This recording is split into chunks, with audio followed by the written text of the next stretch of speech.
Hey everyone, so my topic for this Social Revolutions project is the Ladies' Home Journal sit-in.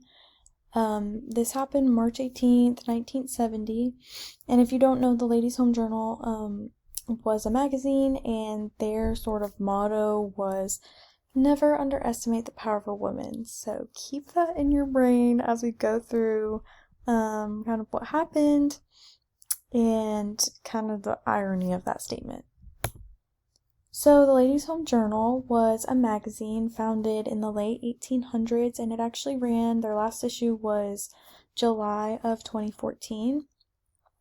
So this was this time period's Vogue, their Better Homes and Gardens magazine, their Cosmopolitan.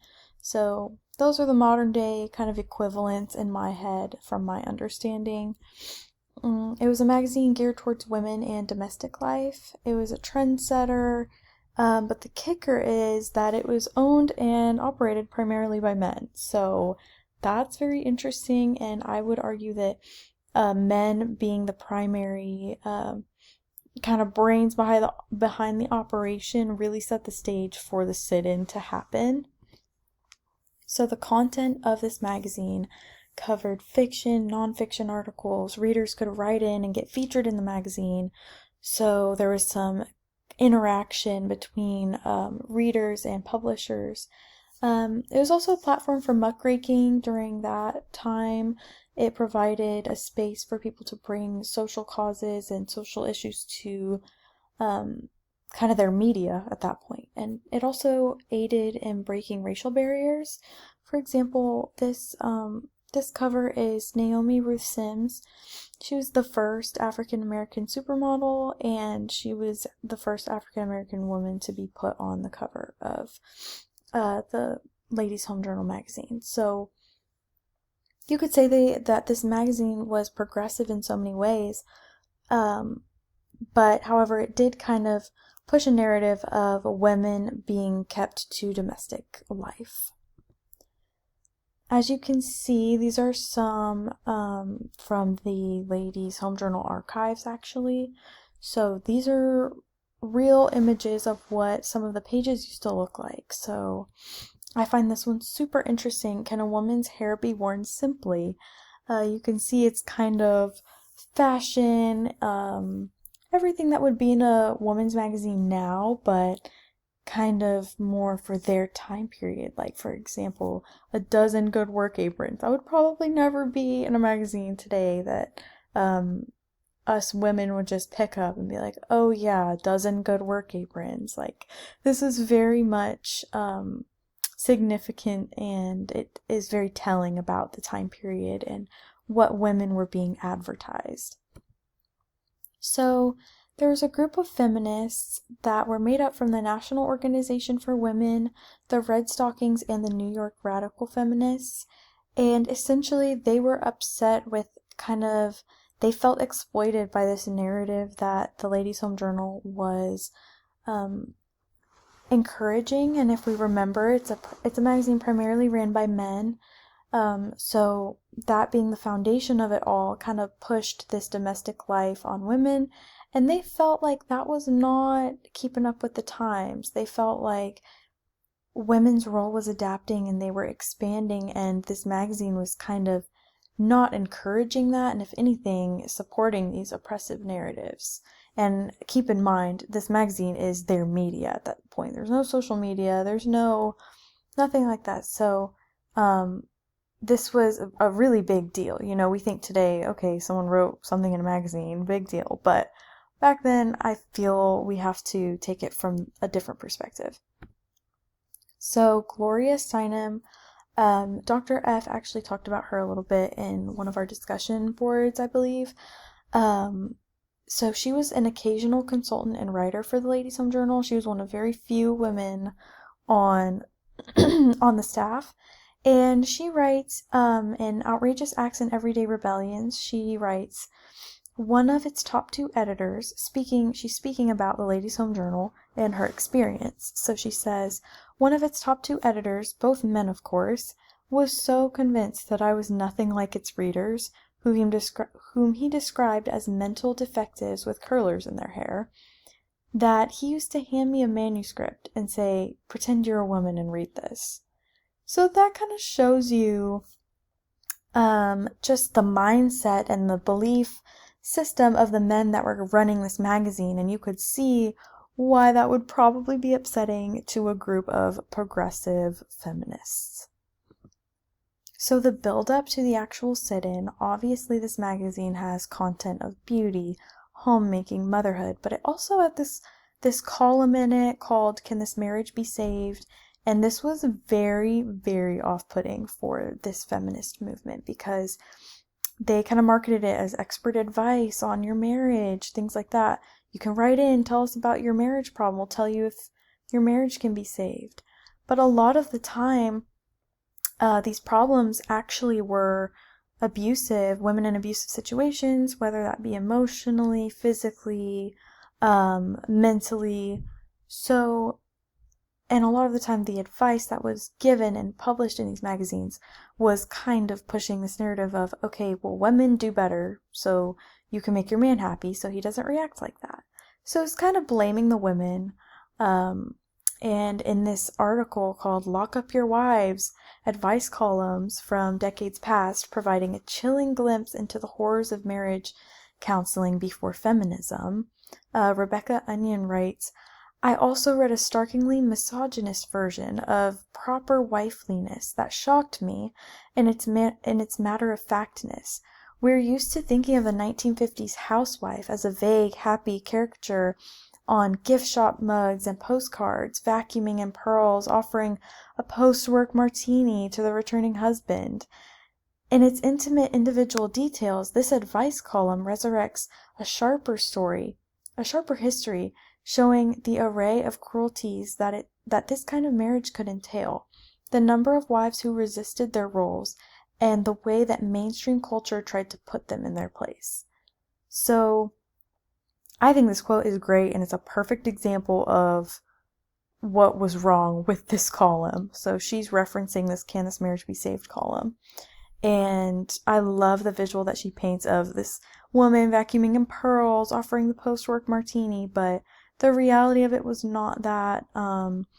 And this column, when we look back from our perspective today, and we look back on advice that was truly published and given, we're like, wow, okay, we know better now. That's crazy. So this perspective of Rebecca Onion, this is definitely looking back into history. It was not something relevant to that time period, but that's kind of her reflection of this Can This Marriage Be Saved column. So that was a big build up to the actual sit-in itself. Along with that, there was just outdated beauty standards being pushed, oppressive roles, and in the 1960s, societal changes for women were rampant, and the Ladies' Home Journal did not reflect those changes. So overall, the media portrayal of women was just not aligning with the goals of this feminist movement. Susan Brown Miller, she was one of the organizers for the sit-in. She writes, it was ludicrous that men were running the magazine by a formula that said women should be happy housewives. So that's very plain and simple. That's kind of the thought process behind this sit-in. So if you don't know, a sit-in is when a group of people occupy a space as a form of protest. So the goals of this particular sit-in was for the editor-in-chief at the time, John Matt Carter, to step down and actually be replaced with a woman. This group of feminists wanted the advertising and editorial staff to also be all women. They thought this is a women's magazine, it needs to be run by women. They also wanted free daycare for all of the employees, and that was an on-site daycare, matter of fact. Editorial policy against ads that were exploitative of women. So they wanted there to be kind of rules and regulations when it came to what they could just put out there regarding women. And they wanted the Can the Marriage Be Saved column to be done. They wanted it to be gone.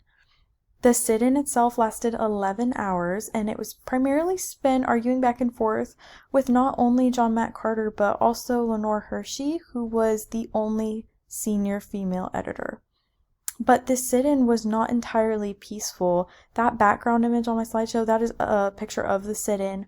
John Matt Carter, you can see him over there in the top left. It was not entirely peaceful. I think at one point the cameraman ended up hitting someone, hitting a lady, and got kicked out. And someone tried to kind of lunge on John Matt Carter. And so there was a little bit of chaos going on, but it ended up being just a matter of endurance, is how they put it, saying that it was a sit-in and an agreement needed to be came to before they were going to leave. So the results that they agreed on, Carter, you can see him here in the left, he was editor-in-chief from 1965 to 1973, when he was actually replaced by Lenore Hershey. You can see her in the middle. So Carter agreed to an 8-page section written by the protesters. So he said, I'm not going to step down, but you can have an 8-page section where y'all can go crazy, write whatever you want. And the second result from it was he promised to consider the daycare. So that sit-in, that is what the results kind of led to. And then in addition, they changed the "can this marriage be saved" to "should this marriage be saved." In that 8-page section, you saw headlines like "your daughter's education," "babies are born, not delivered." So obviously very kind of progressive columns and articles and headlines, stuff that was not really common for this magazine, but also for this era. This was kind of a new concept. But over here on the right, you can see this is a 1975 issue, and you can still see things on here like the facelift, is it for you? Things still pushing beauty standards on women, things like that. And obviously today all of our media as women is definitely pushing a beauty standard, kind of pushing whatever narrative is popular and trendy at the moment. So I don't think this issue has gone away by any means. This quote from Jean E. Hunter says, "The media responded to the early demands and actions of the feminists with ridicule, even with women reporters covering the events in a light and witty fashion." So, as we've read in this class, people don't really take the feminists seriously. I think still that's something we have. I mean, everyone has their own opinions, so even women have kind of differing beliefs when it comes to feminism and if they would consider themselves a feminist or not. But I do think that this group of women who did this they were kind of the radical feminists of their era.